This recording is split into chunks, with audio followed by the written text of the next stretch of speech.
Bienvenue sur Veto Inside en direct d'AVVAC, le congrès Lyon 2024. Vegan, quelle réalité pratique.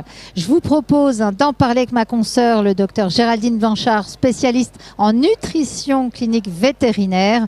Le vegan, je vous rappelle qu'il n'y a aucune source dedans d'origine animale. Alors bonjour Géraldine. Bonjour Valérie. Bon Géraldine, est-ce qu'on peut revenir juste sur le vegan dans les grandes lignes? Alors, nourrir un chien ou un chat vegan, ça serait le nourrir sans rien, sans aucun ingrédient d'origine animale dans son alimentation. C'est le principe. Pour des carnivores, qu'on peut qualifier de strict pour le chat et d'occasionnel pour le chien, c'est un peu compliqué. Alors, est-ce qu'on peut faire du vegan non industriel, selon toi, en couvrant tous les besoins nutritionnels en même temps? Et est-ce qu'il faut d'ailleurs en parler et pour un chien et pour un chat d'ailleurs? Alors, tout vegan non industriel pour un chien comme pour un chat, ça ne fonctionne pas. On n'arrive pas à couvrir les besoins du chat parce qu'il a impérativement besoin de beaucoup de nutriments qui sont strictement d'origine animale. Donc c'est non et non et non. Il n'y a pas Ça a le mérite d'être clair. Voilà, là on ne peut pas le discuter. Pour le chien, on ne peut pas biologiquement, c'est-à-dire nutritionnellement, on ne s'en sort pas, mais on peut avoir l'illusion qu'on peut s'en sortir temporairement parce qu'un chien adulte qui n'a pas une activité particulière, est un animal extrêmement tolérant.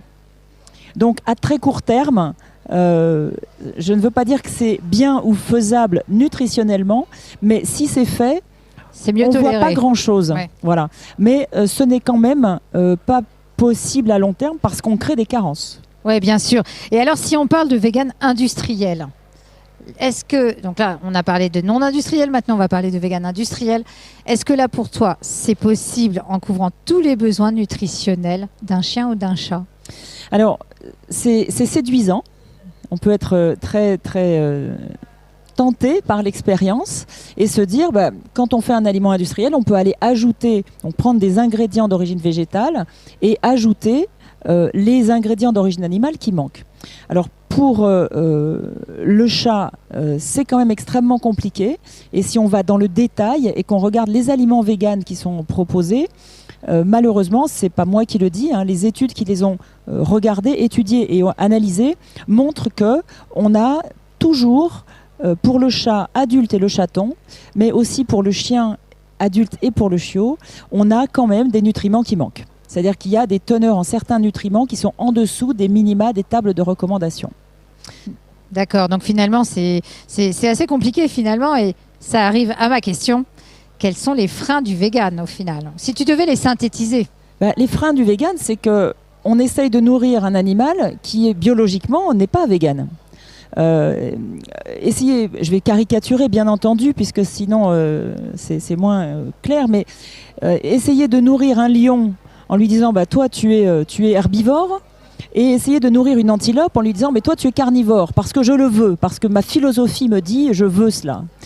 Malheureusement, leur biologie ne leur permet pas.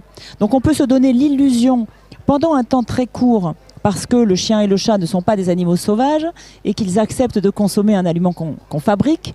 Donc on peut se donner l'illusion que c'est possible pendant un certain temps, pour la raison simple que la malnutrition ne tue pas vite. Ouais. Okay ? Et donc, on ne voit pas rapidement les conséquences d'une malnutrition. Pour autant, c'est vraiment à long terme un réel problème.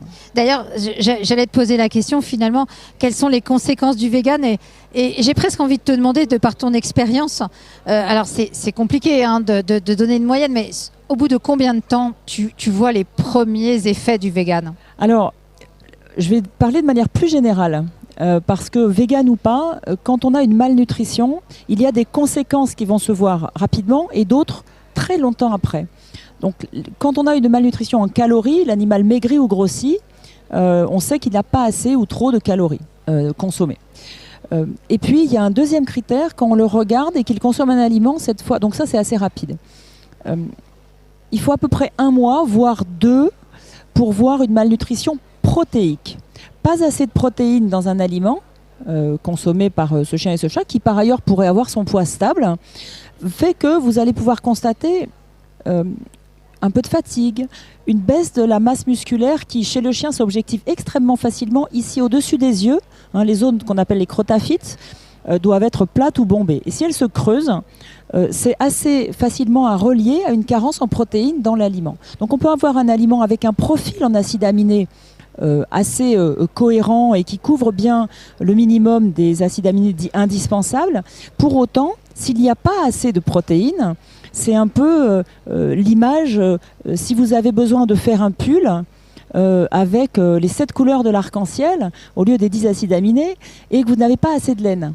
Vous allez faire un pull qui sera avec ces petites couleurs, mais il va vous arriver au milieu du thorax, vous ne pourrez pas le finir. Donc, il y a un équilibre, mais il n'y a pas assez. Et ça s'objective en regardant l'animal, en allant voir ses masses musculaires, et chez le chien, vraiment assez facilement. J'insiste parce que c'est un très bon critère en réalité. Et je t'avoue, je ne le connaissais pas ce critère, et c'est vrai que je pense que c'est un critère facile à utiliser en clinique. Très facile. Et à identifier. Est-ce que finalement un pelage aussi qui est terne, c'est un bon critère pour définir un problème de je sais pas si on va peut-être pas dire malnutrition, je ne sais pas si on peut appeler ça malnutrition, mais c'est un bon critère selon toi? C'est le 3e critère, c'est que la malnutrition a des répercussions assez rapides et directes sur la qualité de la peau et du pelage. Donc pareil, en 1 mois ou 2 mois, on peut aller regarder l'évolution de ces 2 critères-là, la peau et le poil, en regardant ce pelage depuis l'arrière, si j'ose dire. Ça s'aggrave d'abord depuis l'arrière. Ah ouais, c'est notre petite astuce, ça. Voilà, exactement. Donc on remonte de la queue vers la tête et on regarde la qualité du poil et de la peau. Alors pour rappel, ça paraît très simpliste ce que je vais vous dire. Le poil d'un chien ou d'un chat doit être doux, brillant, lisse, ne pas avoir de pellicule, ne pas être collant et ne pas sentir très fort. Bien sûr, c'est un chien ou un chat, mais il n'y a aucune raison, à moins qu'il se soit roulé un peu avant, il n'y a aucune raison qu'il sente mauvais. Si vous avez ces critères, allez d'abord voir si l'alimentation de ce chien ou de ce chat est suffisamment riche en tous les nutriments indispensables et est assez digestible. Donc on n'a pas ces informations-là, mais si on a ces changements, quand on a changé d'alimentation, il faut passer à une autre. On peut se dire que cet aliment, peut-être qu'il est bien pour un autre animal, on ne sait pas. En revanche, pour celui-là, ce n'est pas le bon. C'est pas bon. Non, je te remercie. Végétarien, par contre, tu me disais, ça c'est tout autre chose. Justement, c'est une autre histoire. Et là, est-ce qu'il y a, pour le coup, dans le cas d'un régime végétarien, une différence entre le chien et le chat? Alors oui, si on définit végétarien, parce qu'il n'y a pas vraiment de définition réelle finalement, mais si on admet des produits laitiers et des œufs, pour faire simple, on peut nourrir un chien de cette manière en acceptant un complément minéral et vitaminé, et on peut faire une ration maison dans certaines circonstances. Il ne faut pas que ce soit un chien qui ait des gros besoins caloriques. Un chien de sport extrême, ça ne va pas marcher. En reproduction, ça ne va pas marcher. La croissance, ça ne va pas marcher. Mais pour un chien adulte, on peut s'en sortir. Alors, s'il vous plaît, ne me demandez pas ces rations à longueur de temps, mais en tout cas, c'est possible. Chez le chat, on ne s'en sort pas. On s'en sort pas. D'accord, merci en tout cas. Merci Géraldine. Intéressant ce focus sur le vegan parce que c'est ce que tu me disais avant qu'on débute cette interview.